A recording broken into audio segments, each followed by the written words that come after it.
नमस्कार मित्रांनो, भिवापुरी मिरची व्लॉग्स यूट्यूब चॅनलमध्ये आपलं सर्वांचं मनपूर्वक स्वागत आहे।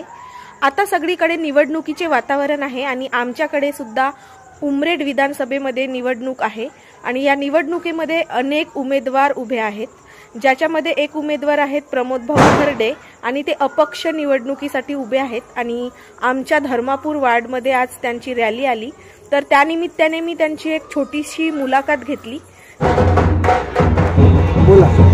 आता जी आम्ही निवडणूक आहे, आम्ही तुम्हाला जर आमदार म्हणून निवडून दिलं तर पुढे आमचे कोणते कोणते काम होतील, कोणते काम करणार तुम्ही? सर्वात मोठा प्रश्न आहे आपल्या भिवापुरामध्ये बेरोजगारी।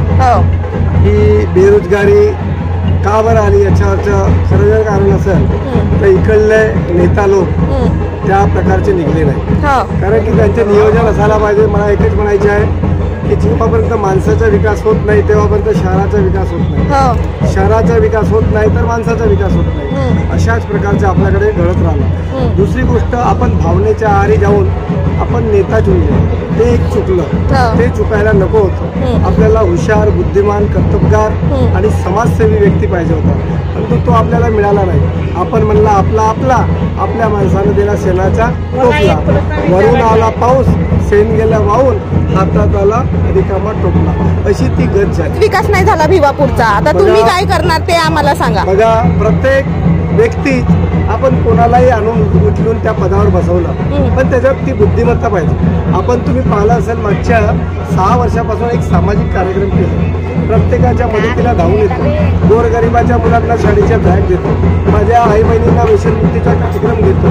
कोणत्या एक व्यक्ती आमच्या घरी आला तर आम्ही त्याला वापस पाठवत नाही, जेवढं माझ्याच्यानी होते तेवढं करतो। माझं एक नियोजन आहे, मी तुम्हाला स्पष्ट सांगतो माझे बहिणी, मी एक खेड्यात जन्मलो, मातीच्या घरात जन्मलो, परंतु नागपूरसारख्या शहरामध्ये उद्योग करतो, एक उद्योगपती आहो म्हणून मला असं वाटतं की या लहान लहान बालकांसाठी याच्या हक्काची भाकर मिळाली पाहिजे आणि ते मिळवू शकतो। जर मी कवितेच्या घरात जन्म घेऊन नागपूरसारख्या शहरात आणि विदेशात बिझनेस करू शकतो तर नक्कीच मी या क्षेत्रामध्ये प्रगती आणू शकतो। प्रगती आणणारा व्यक्ती पाहिजे।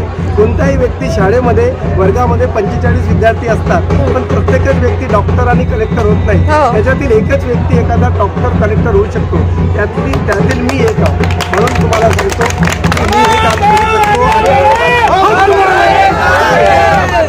आणि महत्वाची गोष्ट आहे माझी बहिणी, महत्वाचं आहे की आपल्या क्षेत्रातील जमीन सुपीक आहे। 13 वर्ष झाले, 13 तालुके आहेत, परंतु आजच्या घडीला 30 वर्षापूर्वी जी स्थिती भिवापूरची होती ती स्थिती आजच्या घडीला आपल्या भिवापुराची आहे। याच्यामध्ये बदल झाला नाही। बदल न होण्याचं कारण इथल्या नेत्यांची उदासीनता।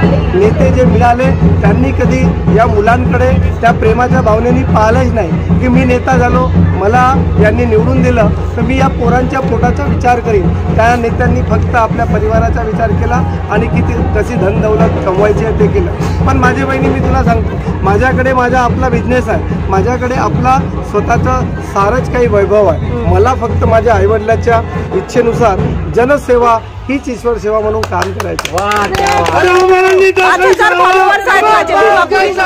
भिवापुरी मिरची ब्लॉग्सचे माझे 5000 फॉलोअर्स आहेत, मी युट्यूबवर टाकणार आहे हा तुमचा व्हिडिओ। त्याच्यानंतर तुम्ही याल, आम्ही तर एक मिनिट याल, मग सत्तेवर आल्यावर पुन्हा तसंच तुम्ही नाही केलं तर जेणेकरून त्याच्याही पेक्षा आम्ही तुम्हाला माझं जीवन सुखी आणि सुंदर आहे।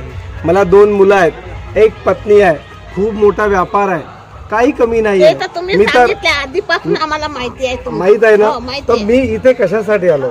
अरे, प्रत्येकाचं स्वप्न असते, कोणाला चटणी आवडते, कोणाला भाकर आवडते, कोणाला मटण आवडते, मला तर चटणी भाकर आवडते। माझ्या आईवडिलांनी मला एक दिशानिर्देश दिले होते की तुला जनसेवा करायची आहे। ज्या आईने मला जन्म दिला, ज्या बाबांनी मला जन्म दिला, त्यांच्या इच्छेसाठी मी जनसेवा हीच ईश्वर सेवा म्हणून काम करतो। आणि मला माहीत आहे की माझी सेवा, माझी जनसेवा ही स्वार्थाची नसेल, ही परमार्थाची असेल आणि ते मी करून दाखवेन पक्का। मतदान करणे हा सर्वसामान्य माणसाचा अधिकार आहे। तुम्ही कोणत्या पक्षाला, कोणत्या व्यक्तीला मतदान करणार आहात ते सुद्धा आम्हाला कमेंटमध्ये नक्की सांगा। व्हिडिओ आवडल्यास जास्तीत जास्त लाईक आणि शेअर करा। धन्यवाद।